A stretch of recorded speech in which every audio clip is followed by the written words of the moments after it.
Roslin Khan को बोला, उसने मुझे ज़कात दे दी। ठीक है, तुम लोग को शर्म आनी चाहिए। उन लोग को एक दो बुरखे दे दिए ना तो शर्म आनी चाहिए। ठीक है, मुझे ज़कात दे दी। अब ये रोजलिन खान से एक भी ब्रांड नहीं चाहिए। मेरे पास करोड़ों लोग हैं जो मेरे पिछवाड़े में पड़ जाए, बुरखे दो, ये दो, वो दो। मैंने एक बुरखा पहन के उनको बहुत पब्लिसिटी दे दी है। 5 लाख लेती हूँ मैं मेरी स्टोरी में डालने का। मैं पूरी दुनिया को बोल दूं कि ये मुसलमान लोग हैं, ये मुसलमान मेरे साथ कैसा कर रहे हैं एक बुरखा के लिए। मुझे बुरखा पहना के शेम ऑन दिस पीपल।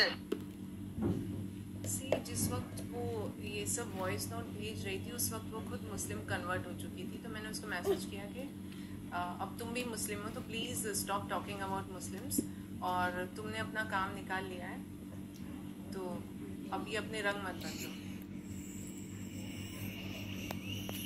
पिछले 1 साल से मैं कैंसर से लड़ रही थी और उसी बीच एक नया कैंसर मेरी लाइफ में आया था जिसका नाम है राखी सावंत। मुझे नहीं पता था, मैं उसे पर्सनली आज भी नहीं जानती, वो क्या है क्या करती है मुझे नहीं पता। पर उस बीच जब मेरी कीमोथेरेपी चल रही थी पिछले 3-4 महीने पहले, उस वक्त इसका कुछ, इसके हस्बैंड और कुछ फ्रेंड्स के साथ इसका कुछ चल रहा था जो अब लीगल हो चुका है। तो उस दौरान ये मेरी सिस्टर के टच में आई और इसने कहा कि उसको उम्रा करने जाना है, तो उसको अबायास चाहिए थे। सो शी सेड तुम मुस्लिम हो, मैं नया मुस्लिम कन्वर्ट हुई हूँ, तो मुझे थोड़ा सा कहाँ से लेकर आना है ये सब कुछ अरेंज करके दो। सो सिंस जैसे ही एक धर्म की बात आती है तो हम सब इमोशनल हो जाते हैं, तो हमने उसको गिफ्ट में ला कर दे दिए। माई सिस्टर गिफ्टेड हर, और उसने पहने, जाके उम्रा किया, she came back, everything was nice. वो अच्छा चल रहा था सब। तो उसके बाद उसको जब उम्रा से वापस आई तो उसको फिर से हर बार मीडिया में जाने के लिए अबाया चाहिए था। So it was not easy कि उसको हर बार हम गिफ्ट में देंगे। तो आई सेड कि कुछ इसका अरेंजमेंट कर देते हैं, कहीं से कुछ हो सकता है। तो so we approach one abaya brand. So they said किसके लिए चाहिए, तो जब राखी सावंत का नाम बताया तो सबको पता था कि वो अभी नई कन्वर्ट हुई है। तो फिर वो एक होता है, उनको लगा कि चलो एक गिफ्ट में दे देते हैं। तो नॉर्मली जैसे हदिया बोलते हैं मुस्लिम्स में उसको, तो ऐसा हदिया उसको दे दिया। एक अच्छा टर्किश स्टाइल का बहुत एक्सपेंसिव एक्सक्लूसिव उसको गिफ्ट में मिला। वो उम्रा के थे, बिकॉज शी सेड कि मैं विदाउट बुर्का पहने मीडिया में नहीं जाऊंगी, मैं हर बार अबाया पहन कर ही जाऊंगी। उसने कुछ पता नहीं उसने क्या डिसाइड किया था, क्यों किया था मुझे नहीं पता। तो अबाया एक और मिल गया उसको, दो तो पहले मिल चुके थे। फिर शी सेड कि मेरे पास कुछ वॉइस नोट भी है जो मैं आपको सुनाऊंगी कि मुझे ये भी चाहिए वो भी चाहिए। तो किसी ने मेरे घर से किसी ने जाकर वहाँ पर उसको कॉल लगाया कि कौन से पसंद है देख लो, वीडियो कॉल किया। सो शी सेड कि लाल पीला जो जो उसको पसंद आया उसने बता दिया, तो वो उसके लिए अरेंज कर दिया। बात ये हुई थी कि ये पहनेगी, एक स्टोरी डाल के टैग करेगी ब्रांड को और वापस कर देगी, पर ऐसा उसने किया नहीं और वो गायब हो गई। और अबाया लेके बैठी हुई है, कहीं अपीयरेंस नहीं है उसका, कोई पैप्स ने उसको कैच नहीं किया, कहीं पे गया नहीं। तो हम लोगों ने उसको कांटेक्ट किया, मेरी सिस्टर ने कांटेक्ट किया, because I was not keeping well. तो वो एकदम सडनली भड़क गई, अजीब अजीब मैसेज करने लगी कि मैं तुम लोगों को नहीं छोड़ूंगी, मीडिया में जाके तुमको बदनाम कर दूंगी, मुसलमानों को बदनाम कर दूंगी कि एक अबाया क्या दे दिया तो मेरे पीछे पड़ गए। सी हम नहीं आए थे तुमको अबाया देने के लिए, इट वॉज यू जो खुद तुम सामने से आई थी, तुमको ज़रूरत थी और हमने तुम्हारी हेल्प की, तो उसके बदले तुम ये करती हो कि तुम धमकियाँ देने लग जाती हो कि मैं सबको बदनाम कर दूंगी। सी होता क्या है कि स्पेशली जब वो राखी सावंत है तो लोग थोड़ा सा डरते नहीं, अपनी इज्जत बचाते हैं। लोगों को लगता है कि वो किसी भी लेवल पे आके गाली भी दे सकती है, किसी भी लेवल पे कंट्रोवर्सी कर सकती है, तो लोग अपने आप को बचाने के लिए दूर हो जाते हैं। और उस वक्त मेरी हेल्थ ठीक नहीं थी, तो मैं ये सब चीज़ों से दूर वो जो उसके ऊपर बुखार था मुस्लिम बनने का वो उतर चुका है। और ऐसा नहीं है कि उसने पहली बार अपना धर्म चेंज किया है, वो पैदाइशी महाराष्ट्रियन थी, फिर बीच में जीसस को मानने लगी, आज वो मुस्लिम हो गई है। तो मुझे नहीं लगता कि वो अपनी लाइफ में कभी रिलीजन को लेके सीरियस हुई है। तो एक बंदी है जो राखी सावंत है, वो रोज़ ऐसे रिलीजन बदलती रहेगी और लोगों को धमकी देती रहेगी, तो ये अच्छी चीज़ नहीं होती।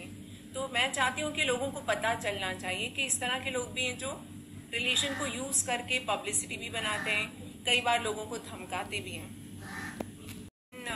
वो मेरी सिस्टर है, उसके सैलून्स चलते हैं बॉम्बे में, 3 ब्रांचेस हैं। तो एक उसकी ब्रांच लोखंडवाला मार्केट में है। तो वो डायरेक्ट आई, मेरी सिस्टर से उसने बात की और फिर शी सेड अच्छा ये रोजलिन का सैलून है। तो शी सेड हाँ ऑफ कोर्स, सबको पता है। जैसे हम मार्केट में कहीं रहते हैं तो लोगों को पता होता है कि ये किसकी शॉप है, ये कौन ओन करता है, तो उसको पता था। फिर उसने कुछ सर्विसेज ली, आई थिंक 25% भी पे नहीं करती थी वो सर्विसेज का। इनफैक्ट उसका लास्ट बिल भी बाकी है। और उसने बहुत अच्छी दोस्ती कर ली मेरी सिस्टर से। शी वाज सेइंग पिकअप कर लो, ड्रॉप कर लो, बिकॉज वो उसकी बिल्डिंग मेरे घर के पीछे ही है। तो दे वर वेरी लाइक, मेरी सिस्टर को ऐसा लग रहा था कि वो दोस्त हैं, पर ऐसा था नहीं। मुझे जब उसने बार बार मेरी सिस्टर से पूछा कि रोजलिन कहाँ है, मिलाओ ना उससे मुझे, वो क्यों नहीं मिलती मेरे से, उसकी गाड़ी कहाँ है, ड्राइवर कहाँ है, रोजलिन की तरह।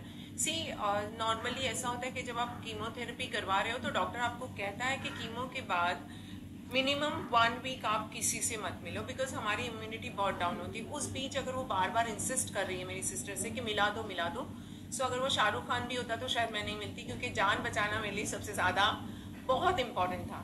तो मैं उससे सिर्फ 5 मिनट के लिए एक बार लोखंडवाला में मिली। तो उस वक्त अपने साथ वो शाइलिन को भी लेके आई थी। मैंने उससे सिर्फ हाय कहा, बाय बोल के निकल गए बस में। इससे ज़्यादा मेरा उसके साथ इंटरेक्शन नहीं हुआ। पर अगर जब उसने मेरी सिस्टर को इस तरह की धमकियाँ और इस टाइप के वॉइस नोट भेजना स्टार्ट की, तब मैंने उसे एक वॉइस नोट भेजा कि राखी इसको सॉर्ट आउट करो। और मैंने 3-4 मैसेजेस किए कि राखी मेरी इस वक्त तबीयत ठीक नहीं है और तुम ये जो कर रही हो ये ठीक नहीं है, तो मेरी रिस्पेक्ट जा रही है।